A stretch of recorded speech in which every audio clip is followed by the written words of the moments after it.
Hello mga kapatid, gusto ko lang pong mag-share ng ilang verse po na galing po sa salita ng ating Panginoon. So ito pong video to ay nakita ko po sa TikTok na si ate po ay may daladalang Santo Niño na mga nasunugan po sa Cebu, sa Lapu-Lapu City, Cebu po.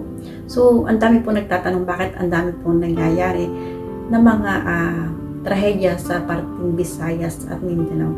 Ganoon din naman po sa Luzon. So, nangyayari po ang mga bagay-bagay na to dahil ito po ay mga nakasulat po sa ating Biblia po. Naka-prophecy na po ang mga magaganap mga kapatid.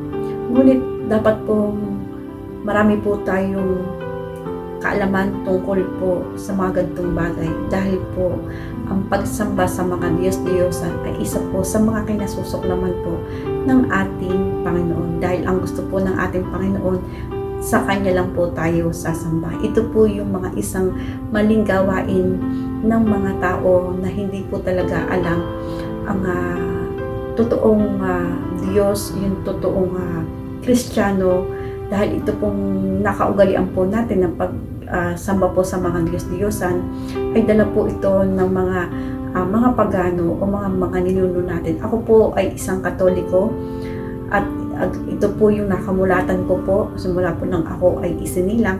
Ngunit after 6 months po lamang ko nalaman na ito po ay maling-mali mga kapatid na yung pagsamba natin sa mga Diyos-Diyosan.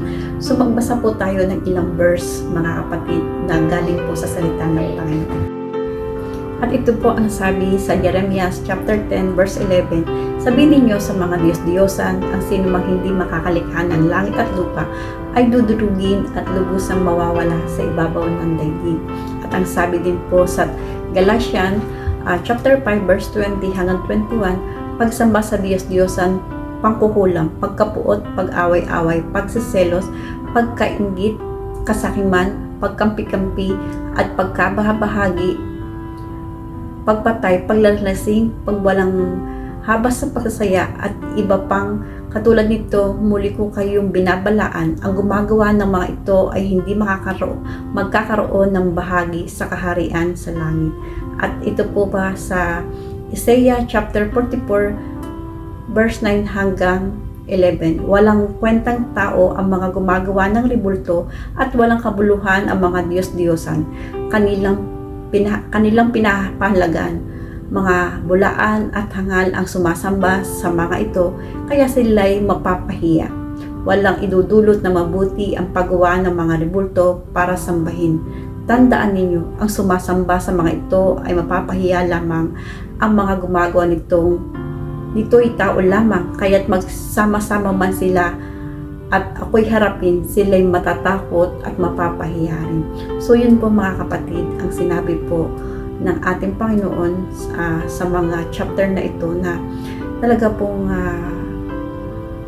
kung bubuksan po natin yung ating mga puso't isipan para po sa katotohanan ay tayo po'y magigising mga kapatid.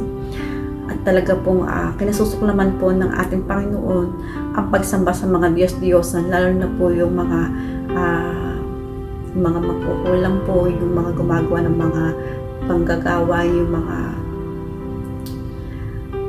pagpapagamot po sa mga albularyo, yung pong mga naniniwala po sa mga horoscope, sa mga tarot readers po, yung pong mga pampaswerte. Ako po, nung hindi ko pa po alam, ako po ay ito pong page na to ay mga pampaswerte po dati, pero nung pong nalaman ko at natuklasan ko po, talagang dinilit ko po dahil ayoko pong makapagturo po ako ng bagay ng mali at kinaayawan po ng ating Panginoon. So mga kapatid, tayo po ay magbalik loob na po sa ating Panginoon dahil naandito na po tayo sa huling mga araw. Kaya po nangyayari na po ang mga bagay-bagay na ito. Wala po tayong ibang sandata kung hindi po manalangin lang po tayo mga kapatid. Manalangin. At yung po dapat po nating iwaksi sa ating buhay ay gawin na po natin, magpatawad po tayo at nang tayo po'y patawarin ng ating Panginoon. Kaya po mga kapatid, kailangan na po natin na magpatawad sa mga taong nakagawa ng mga kasalanan sa atin upang tayo patawarin ng ating Panginoon. Ito po ang isang pinakamabisa po na dapat natin gawin sa mga panahon na ito. Tayo po ay magpatawad kahit po sa ating mga mahal sa buhay, po mga anak natin. Minsan po kasi nakakapagsalita po tayo ng hindi maganda sa ating mga magulang, ipakita na po natin yung ating mga pagmamahal. At hindi po natin alam kung kailan po darating ang mga bagay na bigla na lang po tayong mawawala.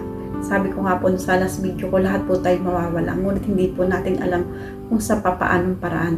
Dumating man po yung panahon na yun, ang importante po tayo po nakapagpatawad at nakahingi na po tayo ng tawad sa Panginoon at tinanggap na po natin ang Panginoon bilang Panginoon natin, manggagamot at tagapagligtas po ng ating buhay, mga kapatid.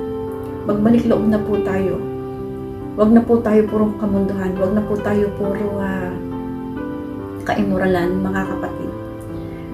Tayo po ay magbasa po tayo ng mga Bible, makinig po tayo ng worship, ng mga Word of God, mga kapatid, para po mamulat po tayo sa katotohanan kung ano po ba talaga ang pinag-uutos ng Panginoon para sa atin. Ang ating pong Panginoon ay ipinako sa krus upang bayaran po ang ating mga kasalanan. Kung di po yun na ginawa ng ating Panginoon, matagal na po tayong patay, mga kapatid. At ang gagawin lang po natin sa ating Panginoon, kung hindi po magpurit, magpasalamat at sumunod po sa Kanya. Yun po yung gusto ng ating Panginoon. Sumunod lang po tayo sa Kanya, sa Kanyang mga pinag-uutos. Siya na po ang bahala sa lahat, mga kapatid. Yun lang po, prayer po. At tanggapin po natin ang Panginoon bilang tagapagligtas ng ating buhay. Magpatawad po tayo para po tayo patawarin ng ating Panginoon. So yun lang po, ingat po lagi and God bless. Lagi po tayong manalangin dahil hindi po natin alam ang mga mangyayari. Sabi nga po, darating ang ating Panginoon na parang isang magnanakaw na walang nakakaalam. Kahit sino po ay walang nakakaalam na tulad ng isang magnanakaw. Ingat po lagi and God bless.